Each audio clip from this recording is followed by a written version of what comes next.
सरला संस्कृत की आज की इस क्लास में आप सबका स्वागत है। आइए शांति मंत्र के साथ आज की इस कक्षा की हम शुरुआत करते हैं। संगच्छध्वं संवदध्वं संवो मनांसि जानताम् देवा भागं यथा पूर्वे संजानाना उपासते समानो मंत्रः समितिः समानी समानं मनः सह चित्तमेषाम् समानं मंत्रमविमन्त्रयेवः समानेन वो हविषा जुहोमि समानी वह आकुतिः समानारिदयानि वह समानमस्तु वो मनो यथा वसु सहासते। ओम शांति शांति शांति। आइए मित्रों, आज की इस कक्षा की शुरुआत हम कारक प्रकरण के अभ्यास प्रश्नों के माध्यम से करेंगे।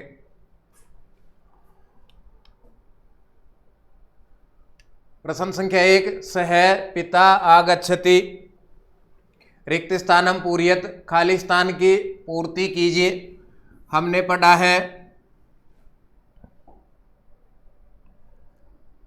पढ़ा है सह साकम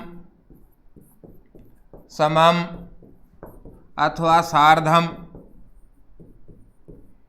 इन अव्ययों के कारण अप्रधान कर्ता में तृतीया विभक्ति का प्रयोग होता है। तो ये रहा सह। इस सह के कारण अप्रधान जो पुत्र है इसमें तृतीया विभक्ति का प्रयोग होगा। दूसरा शब्द रूप हमें याद है, उसके बराबर तुलना हो जाएगी रामेण पुत्रेण। तो यहाँ पर सही उत्तर होगा पुत्रेण सह पिता आगच्छति। हरिः वैकुंठम अधिशेते। रेखांकित पदे विभक्ति ही। रेखांकित है वैकुंठम। सूत्र हमने पढ़ा था अधिसिंह स्थासाम कर्म। पूरे सूत्र की व्याख्या नहीं करके आवश्यकता के अनुसार व्याख्या करेंगे। अधि उपसर्ग के बाद में सिंह धातु हो, इसका सामान्य उदाहरण अधिशेते के माध्यम से पढ़ाया जाता है। अधि उपसर्ग के बाद में सिंह धातु हो तो इसके आधार की कर्म संज्ञा होती है, और कर्म में हम जानते हैं कि द्वितीय विभक्ति का प्रयोग होता है। ये अधिशेते, ये अधिशेते। इस अधिशेते के कारण वैकुंठम इस शब्द में द्वितीय विभक्ति का प्रयोग हुआ है, और हमारा सही उत्तर होगा द्वितीय। दूसरा प्रकार और है वैकुंठम।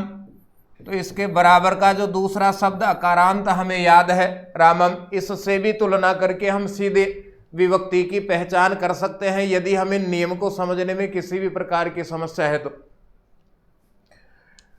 प्रश्न संख्या 3, नमः योगे विभक्ति ही भवति। नमः के योग में विभक्ति होती है। कुछ सामान्य व्यवहार के उदाहरण हमें याद रहते हैं, उनके माध्यम से भी हम इसको पहचान सकते हैं। बहुत बार हम लिखते रहते हैं, पढ़ते रहते हैं रामाय नमः। तो इस नमः के कारण रामाय इस शब्द में चतुर्थी का एक वचन। तो यहाँ भी नमः इस अव्यय के कारण चतुर्थी विभक्ति का प्रयोग होता है। नेक्स्ट है सह खंजः। रिक्त स्थाने शुद्ध रूपम भविष्यति। खाली स्थान में शुद्ध रूप होगा सह वह खंजः। लंगड़ा है वह लंगड़ा है। हमने सूत्र पढ़ा था ये नांग विकार है, और सूत्र का सामान्य अर्थ है येन अंग विकार है। मानव के जिस अंग में दोष दिखाई दे उस दोष युक्त अंग में हमेशा ही तृतीया विभक्ति का प्रयोग होता है। यहाँ पर हम ध्यान देंगे तो वह लंगड़ा है, दोष किसमें है मानव के में? पाद यानी पैर, पैर में दोष है। इस पैर के कारण मानव का अंग विकार दिखाई दे रहा है। तो तृतीया का एक वचन हो गया इसका पादेन। तो सही उत्तर होगा हमारा स पादेन। आगे हम बढ़ते हैं। अलम पर्याप्त या समर्थ योगे विभक्ति ही भवति। अलम का पर्याप्त या समर्थ यह अर्थ होगा तो कौन सी विभक्ति होगी? ध्यान दो, अलम अव्यय है, इसका निषेध या मना यह अर्थ होगा तो विभक्ति का प्रयोग होता है तृतीया। यदि अलम इस अव्यय का अर्थ हो पर्याप्त या समर्थ तो विभक्ति होगी चतुर्थी। तो विभक्ति होगी चतुर्थी। इसका उदाहरण देखिए, राम है, रावणाय अलम।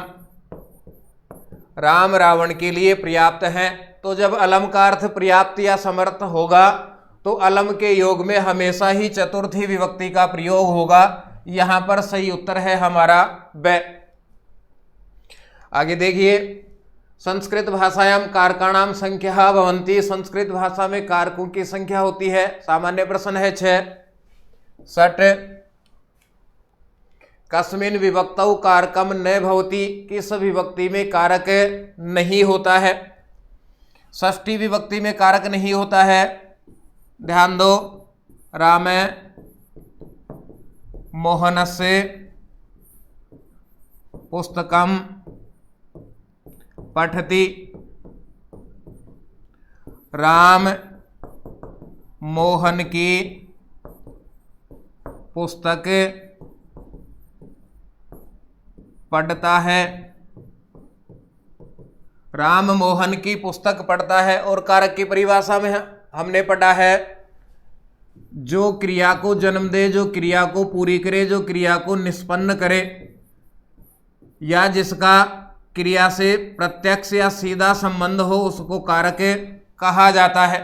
यहाँ पर ध्यान दो, पढ़ने वाला कौन? राम। राम का संबंध है पढ़ने से, ये पहला कारक। किसको पढ़ता है? पुस्तक को, ये भी कारक। किसकी है पुस्तक? मोहन की। मोहन का पढ़ने से किसी भी प्रकार का संबंध नहीं है। मोहनस्य पुस्तकम पढ़ती, मोहन की केवल पुस्तक है। तो जिसका क्रिया के साथ सीधा संबंध नहीं होता उसमें कारक भी नहीं होता है। इसलिए षष्ठी विभक्ति में कारक नहीं माना जाता, क्योंकि षष्ठी विभक्ति का क्रिया के साथ में सीधा संबंध नहीं होता है। तो यहाँ पर हमारा उत्तर होगा षष्ठ्याम से, षष्ठी विभक्ति में। प्रश्न संख्या 8, संबोधने विभक्ति ही भवति। संबोधन में विभक्ति होती है प्रथमा। संबोधने चे, इस सूत्र के अनुसार हमेशा ही प्रथमा विभक्ति। वचन मात्र से उदाहरणम नास्ति। वचन मात्र का उदाहरण नहीं है। वचन का सामान्य अर्थ है संख्या। यहां पर एक है, ये पुल्लिंग का उदाहरण है, संख्या में है एका, एक। ये स्त्रीलिंग का उदाहरण है, ये भी संख्या है। एकम, यह नपुंसकलिंग का उदाहरण है, ये भी संख्या है। शेष रहा हमारे पास में कृष्ण है, ये संख्या में नहीं आता है। तो सही उत्तर होगा हमारा इसका द कृष्ण है। द्रोणो व्रीहि उदाहरणम अस्ति। द्रोणो व्रीहि यह उदाहरण है। द्रोणो व्रीहि मापतोल का, परिमाण का अर्थ है मापतोल, ये परिमाण का उदाहरण है। परीक्षा में बहुत बार आता रहता है ये। कर्म कारक के विभक्ति ही भवति। कर्म कारक में विभक्ति होती है द्वितीया। कर्म संज्ञा भवति, कर्म संज्ञा होती है। अब यहां ध्यान दो, पहले लिखा हुआ है ईप्सित, फिर लिखा हुआ है ईप्सित तमम। ईप्सित का सामान्य अर्थ है चाहना, और दूसरा लिखा हुआ है ईप्सित तमम। ईप्सित तमम का अर्थ है सब में से एक को चाहना। सब में से एक को चाहना। तो कर्म संज्ञा होती है ईप्सित तमम इस पदार्थ की। कर्तुरीप्सित तमम इस सूत्र के अनुसार जो सब में से अधिक एक पदार्थ को चाहते हैं उस पदार्थ की कर्म संज्ञा होती है ईप्सित तमम। इसका उदाहरण है तेरा हरि ही वैकुंठम अधिशेते रेखांकित पदे विभक्ति ही। रेखांकित पद में कौन सी विभक्ति है? एक सामान्य प्रकार हो रहा है जब किसी भी प्रकार का नियम काम नहीं करे तो व्यवहारिक रूप से हम देखेंगे वैकुंठम, इसकी तुलना दूसरा जो अकारांत शब्द है उससे भी करके देख सकते हैं। रामम द्वितीया का एक वचन, वैकुंठम द्वितीया का एक वचन। सही उत्तर होगा हमारा ए द्वितीया। नियम के अनुसार देखेंगे तो अधि उपसर्ग के बाद में सींग धातु, इनका एक वचन का बनता है अधिशेते।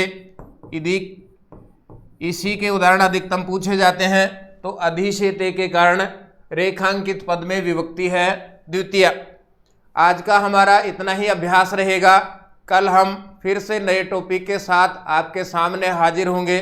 तब तक अपना ख्याल रखिए, परिवारजनों का ख्याल रखिए। धन्यवाद। जय तु भारतम, जय तु संस्कृतम।